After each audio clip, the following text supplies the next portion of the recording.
over 200 episodes. Please welcome to the stage the cast of the X-Files, Willam B. Davis, Mitch Pileggi, Gillian Anderson.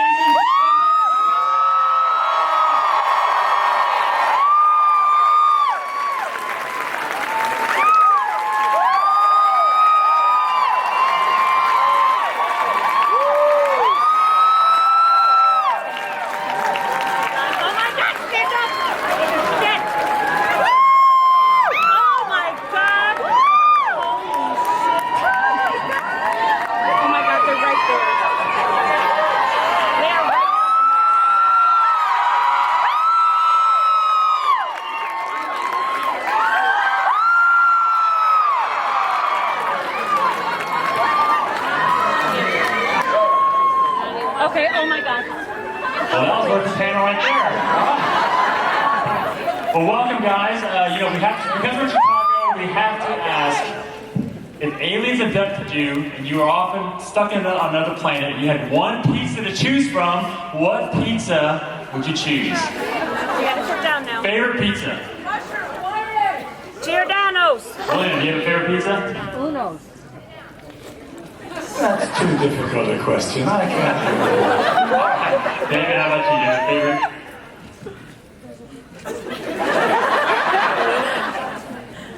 Chicago. I think that's right there. That guy right there. Well, thank you so much for joining us in Chicago, and obviously a room full of fans, many that couldn't even get into the room, so much love. You know, there's very few properties that has the enduring nature like X-Files. I mean, X-Files fans were nerds before it was cool to be nerds, right? So, can you maybe give insight on why you think X-Files has endured so much? Like, why there's just so much love around it? David? Yeah, that'd be good, Chicago. I think it's a complicated question. I'm not sure, but I think we were just talking about it, maybe Gillian and I were just talking, and I think when the show first aired, it was very different from anything that was on television at the time, or even movie franchises at the time. So I think that people got on board early, a long time ago, and I think they have a sense of loyalty to it, and I think they appreciate it for the groundbreaking show that it was, I think. I don't know. The questions that you ask us often is like, we are the last people in the world to be answering those questions. It's like for the fans answer why they're into it. I can't speak for the fans. I mean, they're here and they're vocal. They can tell us why, but I got no clue. Well, in a few minutes, we'll definitely get a chance for our fans to share why they love X-Files so much. Did any of you, when you first got involved with the property, have even, any sense of like how big this would become? I mean, even that first season, did it feel like, oh, maybe we're gonna make it, or did you feel like, wow, this is really something special? Yeah, Gillian did. She took me out to dinner and she said, this is gonna be huge. Gillian, Talking about you.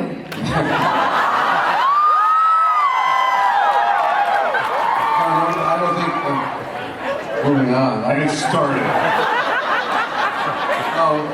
No, none of us did. None of us did. Right? Would you agree? Use it for the force of good. Go on. Use that Mitch, how did you get, anyway, Mitch, how did you get involved with X-Files? I had auditioned for the show a couple times prior to auditioning for Skinner, and it didn't happen. What roles did you audition for? A couple of them. Yeah, Mulder. Mulder actually. Oh, Mulder? Yeah. Oh, really? Yeah, it was actually really good. I was actually really good. No, the reason the show is so good is because of these two here and the storytelling. I'll answer the question. Pizza? Pizza. I like pizza. Psilocybin mushroom pizza. Yeah. I went back and auditioned for the third time, and having not gotten it the first two times, I went into the room with a kind of a shitty attitude, and that's what Chris wanted for the character, so hired me. And William, how about yourself? You have such a long history of theater, and you've done so much in your lifetime. How did you get involved with X-Files? This is where you gather it. Well, I auditioned for the pilot of some obscure show about alien abduction that I was sure wasn't going to go anywhere, speaking of that question you asked before. But I actually auditioned for the senior FBI agent who had 3 lines. I didn't get it. I got this other character that had no lines. My friend Ken Cameron got the part with the lines. But we've laughed about it for many years. I've laughed a lot harder than Ken.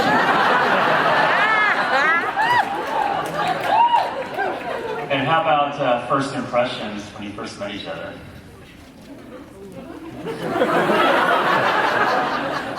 That was a long fucking time ago.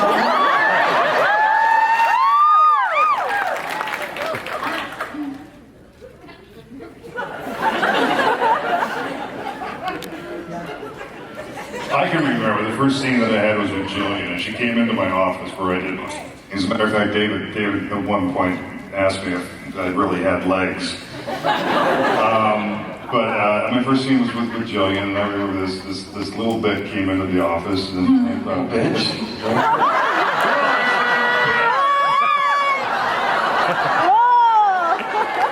I did not say little bitch. Trying to clear it up. So I hadn't gotten to that point yet.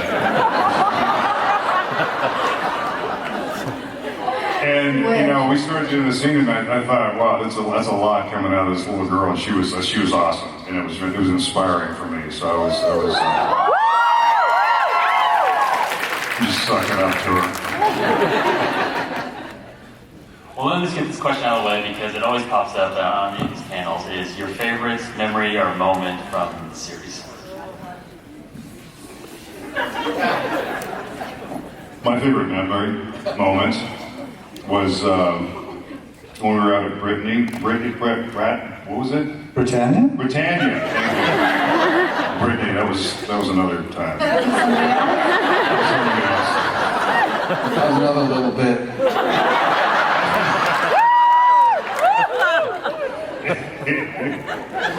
And we were doing a scene. David, Gillian, and myself were doing a scene, and it was in a restaurant, and I saw this cute little redhead in a waitress outfit, and I said to David, who's that?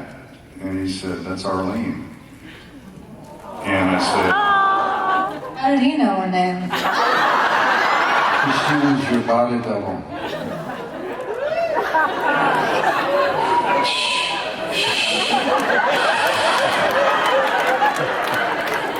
and I said to David, who's that? He goes, that's Arlene. And I said, I'm going to marry her. But, yeah, and we're still married. We are still married. 20 years.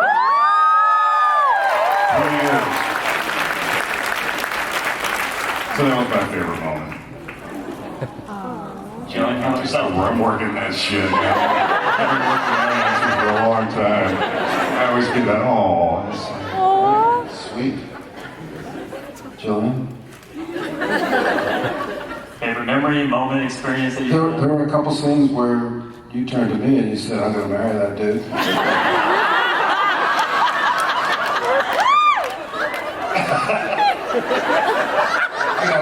They were always telling me who they were going to marry. What's your favorite memory?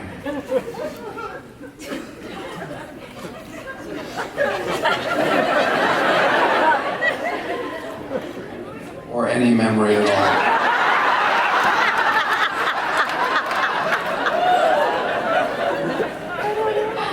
all? A word. Household phrase. I don't know. That time when I cried, that was good.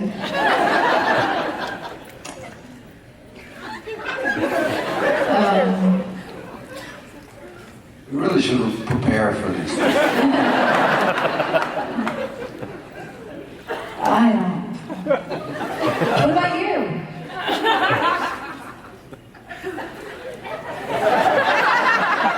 Can you help them out a little bit? You know, it was, just many memories, right? I don't know about favorite, but just what I flashed on was doing that stuff during the pilot when we were out in the rain trying to get all those.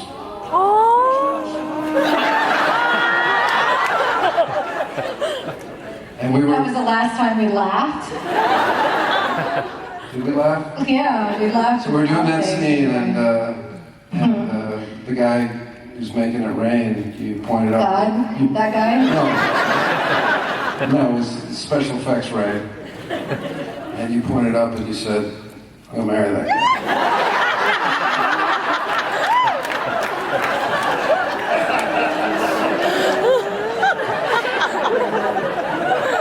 His name was Arlene.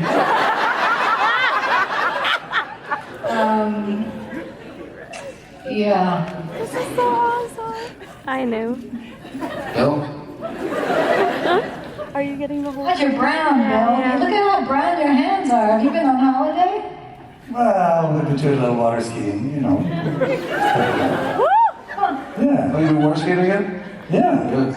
Yeah. You know, this is true that Bill is an expert water skier, which you guys don't know. Do any of you know that? That Bill is an expert water skier? No. You know that? One of my favorite moments, now that you mentioned it, I had a scene with your mother, Mrs. Mulder. No, this is Dakota. It's going to get real there. And we're talking about Mr. Mulder. How we're gone down by the lake, and I'm saying, Mr. Mulder was a pretty good water skier. Not as good as I was, of course. And then I added, which could be said about many other things. And that's how we know I'm his father. He Me. is? Well, what I was... Is he my father? I don't know. You didn't know that? Well, man. Have you met? When did that happen? When did that happen? Well, how old is Mulder? 9 months ago.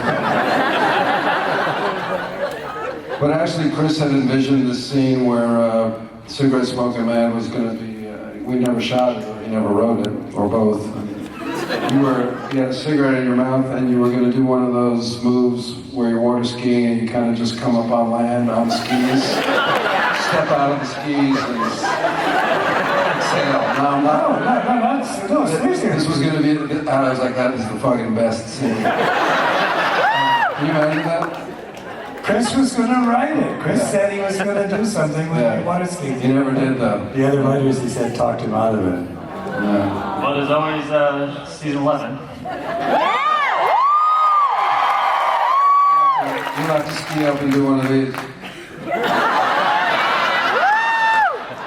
Hey, we have some awesome fans here that have been waiting a long time for questions, and so let's go over here. Yes, so please start. Hi, I'm a classical musician, and I guess something that makes the X-Files so powerful for me is it's kind of a metaphor of my journey and my struggle to believe in myself as an artist. And I guess my question for you guys is, do you have any advice for somebody who's struggling in the arts career field, or like more general question, I guess, is like, what advice could you give somebody who's struggling to be who they want to be in life? Stick with it. Don't give up. Well, Bill is an acting teacher. He might have something to say. Dude, I think I would say to any hopeful artist is do what you want to do and do it because you love to do it. Who knows how that will work out?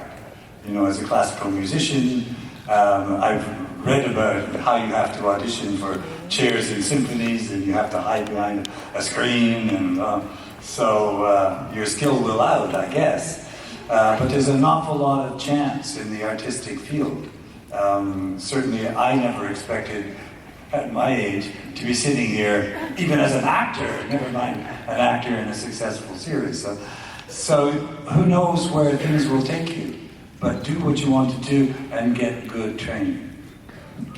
I would just add that, and you may or may not agree, but I think one always feels the way you feel no matter what stage you're at in your training, life, success, career, whatever. It always feels transitional. So I would just say to try to become comfortable in that fucking anxiety of that feeling. Yeah, that makes sense to me. I'm always afraid. Yeah.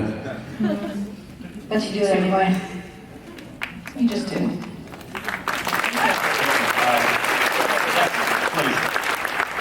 Hi there, my name is Dita, and I have a question for everyone. My question is, what's your go-to karaoke song, and can you sing as a sample?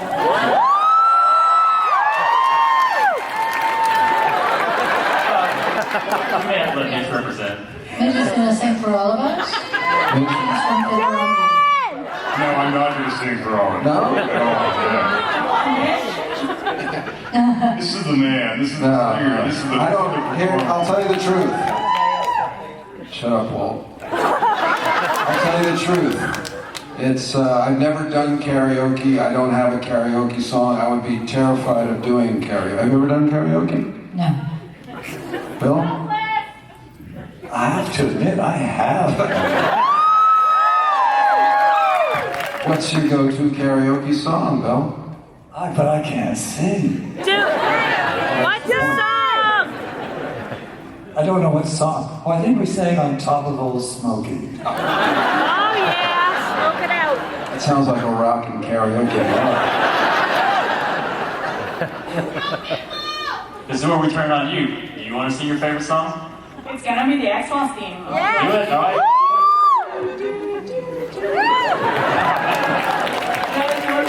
Thank you very much. Gotta learn the lyrics to that. Thank you. Yes, please go ahead. Will Mulder and Scully ever get married? Sure, you never get asked that. A did or will? Will. Just say yes, please.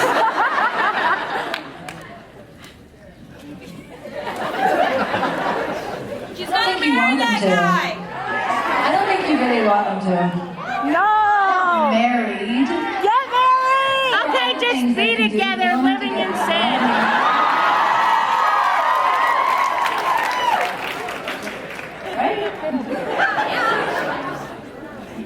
There you go. Go ahead. I thought they were. All right, you're in a room full of geeks, and what I want to know is what do you guys geek out about? Yeah. Ooh. Yeah, a lot of judgment here, so prepare yourself. No judgment. Remember in Toy Story, all those little green aliens and ooh. What do you geek out about, Mitch? Come back to us. Come back. Yes, action. I don't know. I geek out. I fanboy. You know, it's like I do. I absolutely. It's like I've done a few things, and I was sitting at a table next to Patrick Stewart in Australia for a couple weekends, and we didn't speak to each other the whole time. I was intimidated and shy, and I was waiting for somebody to introduce us, and nobody did. So the last day, as we were leaving, we kind of just like ran into each other face to face, and we kind of just looked at each other. He looks at me and he goes, "Yes, where?" And he just like starstruck, and I was like, you know, I didn't know what I was geeking out, you know, I was doing what you guys do, and I felt like a total idiot that I didn't, you know, just say, Sir Patrick Stewart. I didn't do it. And he was waiting, I think, and he just said, well, this idiot's not going to speak. I'm leaving. That's my answer. We'll take it. I'd geek out if I met Obama.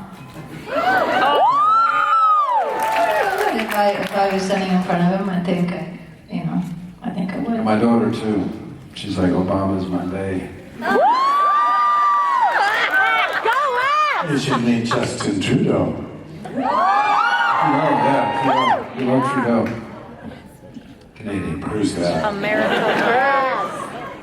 I probably, I was actually out to dinner with my daughter a couple weeks ago, and we ran into John McEnroe, who I know a little bit, and I said to my daughter, "You have no idea who this is, but I'm going to fangirl all over you."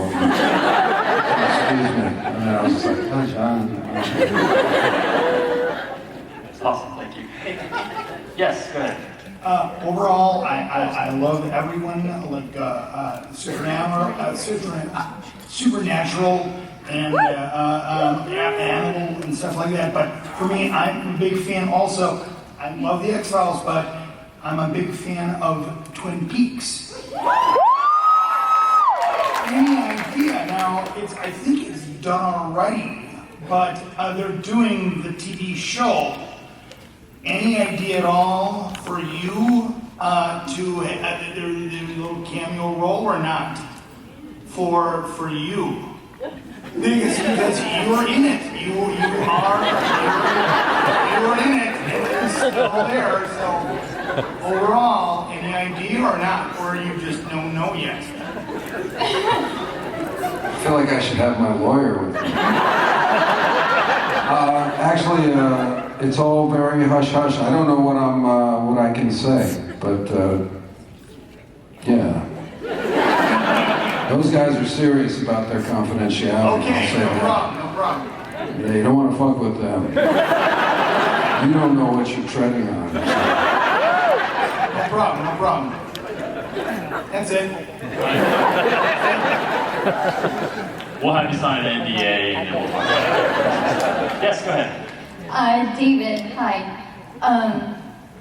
I'm sure you get asked about the red Speedo bathing suit all the time. Did you ever imagine that scene would become so iconic? And I hoped. how do you feel about that now? What happens in the scene other than you walking in a red Speedo? That's it. Nothing else matters. Nick Lee comes to see me at the pool. I jump out of the pool, we walk and talk. In the red Speedo? I'm in the Speedo, he's in the suit. Which is what they wear. And I said, no, but I've never seen anybody in my life swim laps unless they had a Speedo on. So I guess it was my idea to put the Speedo on. I wasn't trying to pull a fast one, but I was like, no board shorts to swim laps in. So, Thank you. It's boring answer. Hello, Ambrose. What was set like having two new guys on set? Good question.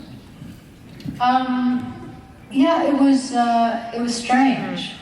It was strange because they looked like mini versions of us. And I think, but it was, and they were a lot more enthusiastic than we ever were. In their desire to do it and also in their acting style. So it was very interesting. I remember thinking at one point during a scene with Lauren, the way that she was acting was actually how real people would act in that situation. And the way that I was acting was the way one would act in the X-Files in that situation. Just because I'd done it for so long, and that there was actually a difference between the two. Yeah, it was educational. But great, they're both very, very sweet, very talented young actors. Yes, please. Hi. My question is this. Were either any of you believers in the paranormal and supernatural before you started the show? And was there at any point during the show where maybe it changed your mind? Well, I can speak to that a little bit, I guess, because I never was a believer in the paranormal. And I encountered various situations where people thought, because I was in the show, and not understanding really how our our profession works. They assumed I had chosen to be in the show because I believed in all these things. And people would bring me information about Roswell and aerial. And then Scotland, I was invited to go on a skywalk so I could look at some flying objects. And finally I said, you know, I don't really believe in this stuff. And they said, well, why not? And I said, well, the onus is on you to prove that these things exist. It's not on me. I can't prove a negative. And they said, oh, well, we have. And at that point I was stopped, because I didn't know what they were offering as proof. So I endeavored to find out. And that took me into leading an organization called CSICOP, Committee for the Scientific Investigation of Claims of the Paranormal. It's now Committee for Scientific Inquiry. And they put these things to scientific tests. And I found out what they thought the proof was, what the real situation was, and I became fairly fluent in discussing those questions, and I actually made some money going around the colleges and talking about it. So that's my story.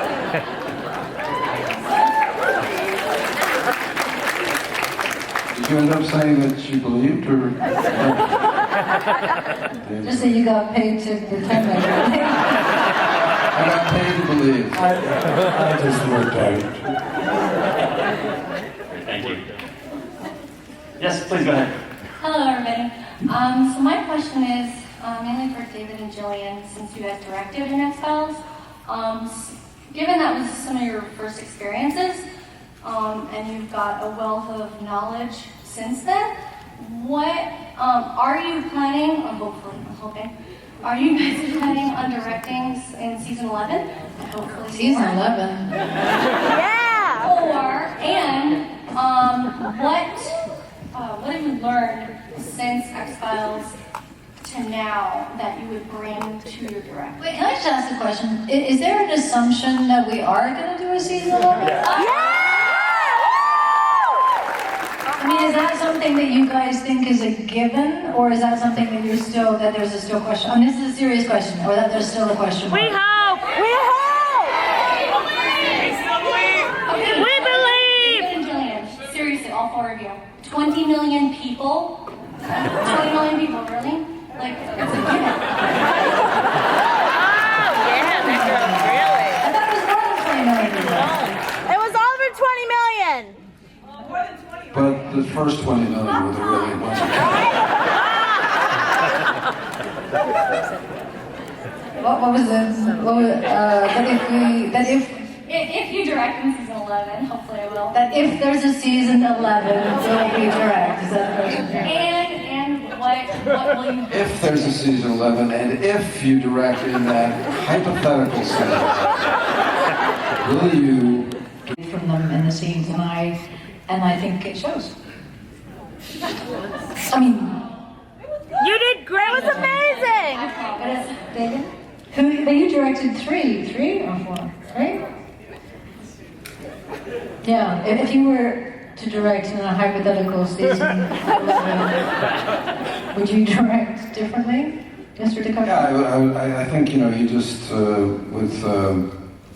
with practice or with experience, you just change unwittingly. Really, you don't know how you change, but you do. But I think what Gillian is speaking to is the fact that when you first start, especially on our show, which was technically demanding, and we're not coming from the technical aspect of directing it, so we would have been intimidated by a shot list or where to put the camera and all these things. I think when you first start to do it, that's all you're thinking about. I think that's what Gillian is saying. So I think that's true.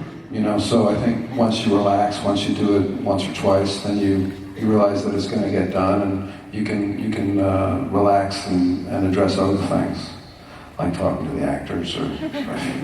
But God, who wants to do that, really?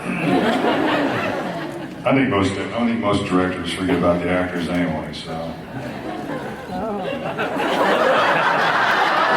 I gotta say, I love what you're doing. You like the grumpy uncle today.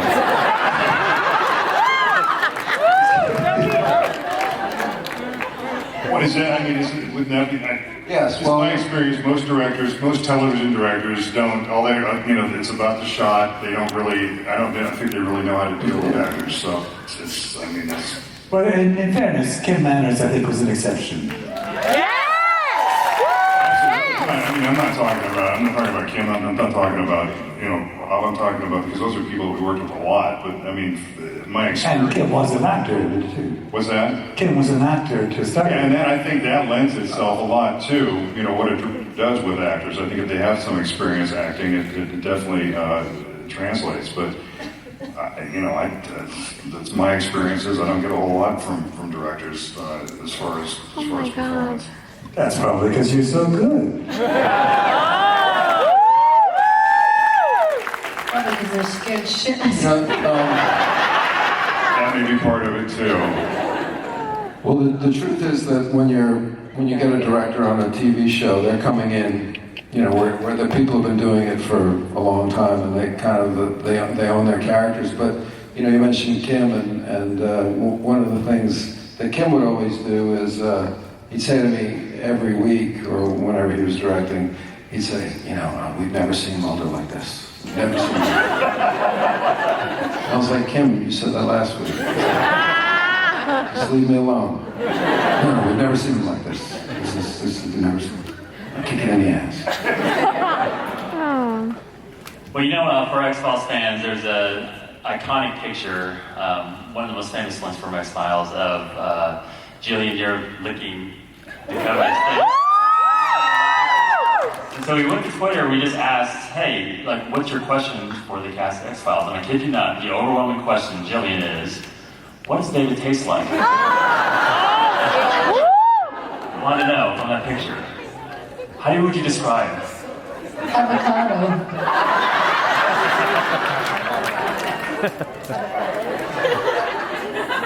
It would taste like chicken, but he's vegetarian.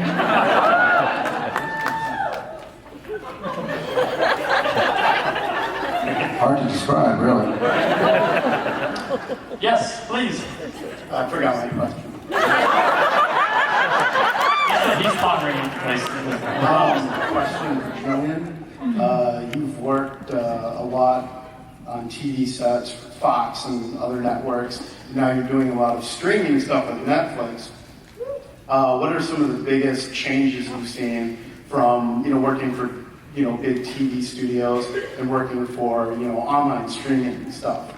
And also, David, I just finished Californication. That was good.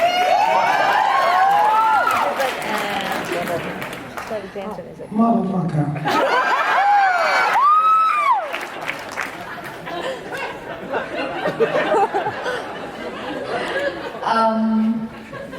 The one thing that I have done that had anything to do with Netflix was actually a BBC 2 show that was filmed and not initially produced by Netflix. So it wasn't an in-house production. It was made, produced, saved the day, and was the perfect venue for us.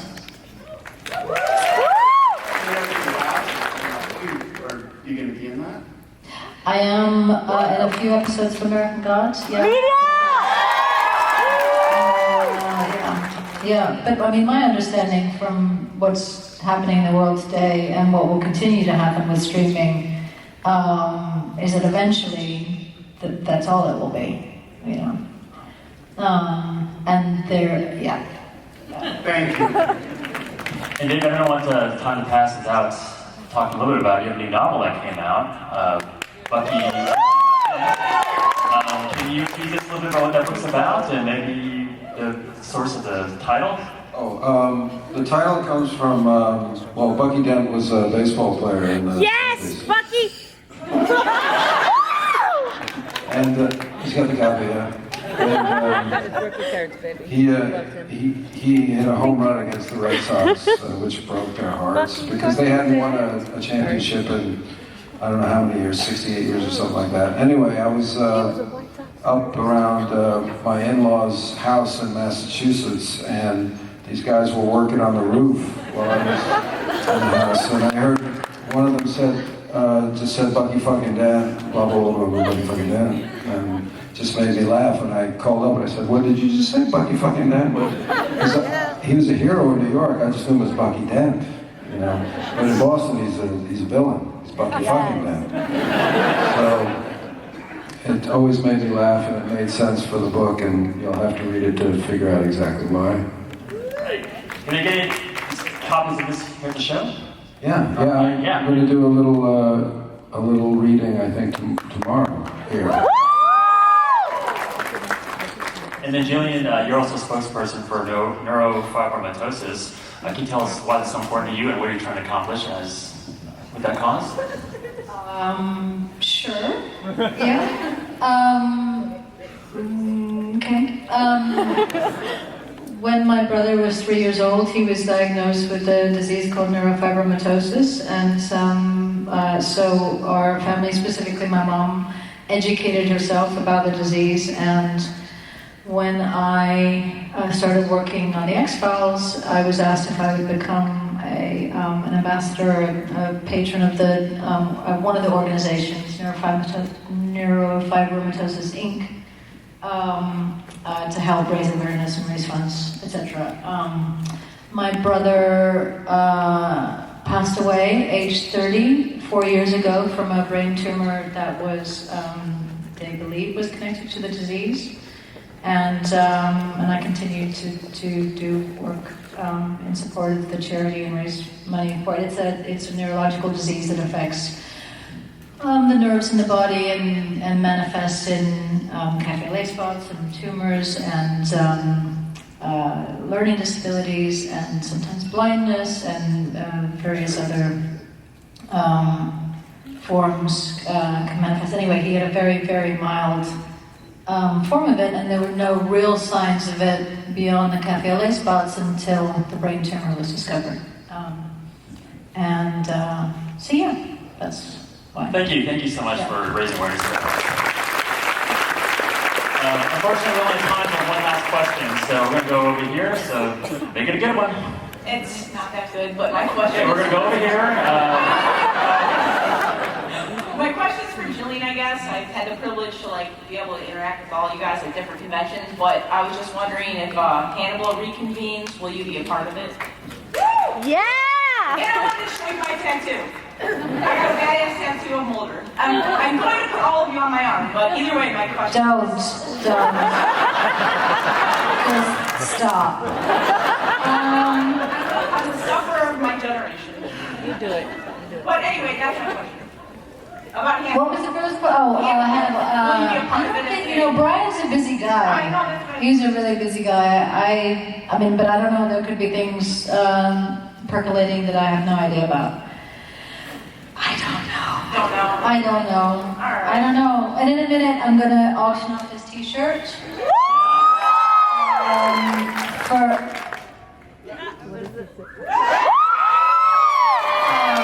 For Child Reach International. So if we have a minute, I'll do that. But you guys don't have to stick around for it because it's really boring. But I appreciate it. Thank you.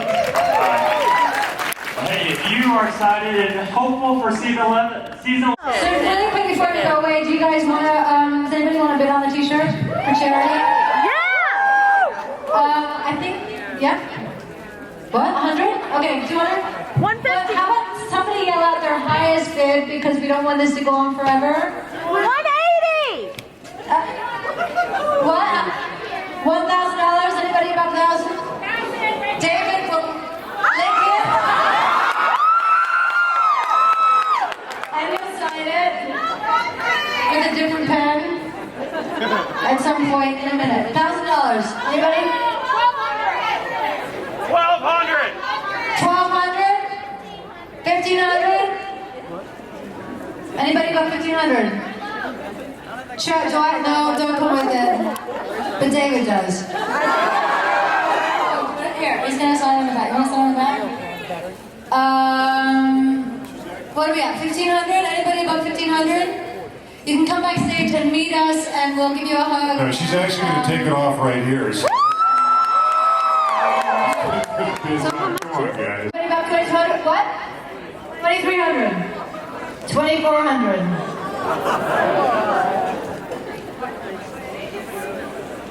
24.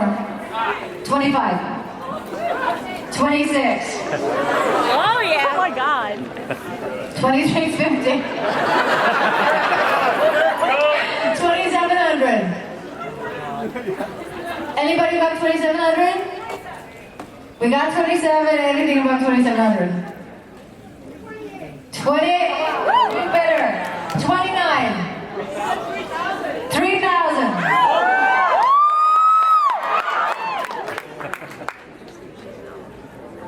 Anybody above $3 grand? Sounds like she's got it. Here it goes. It's going.